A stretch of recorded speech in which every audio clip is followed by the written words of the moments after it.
Tara, subukan nating tikman ang sikat na halo-halo dito sa aming bayan, ang Just Halo-Halo. Just siguro dahil just relax, eat and enjoy. At talagang napatunayan natin na talagang masarap ang kanilang halo-halo.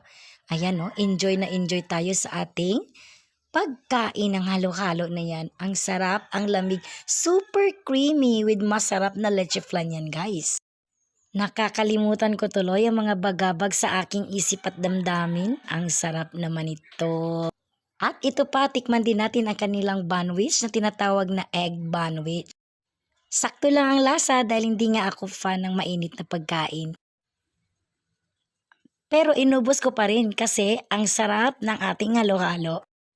Yun nga lang, medyo kamahalan ng kanilang presyo, 95 pesos ang isang ganito. Ang bandwidth naman ay 35 pesos, so 130 lahat. And for final verdict, craving satisfied.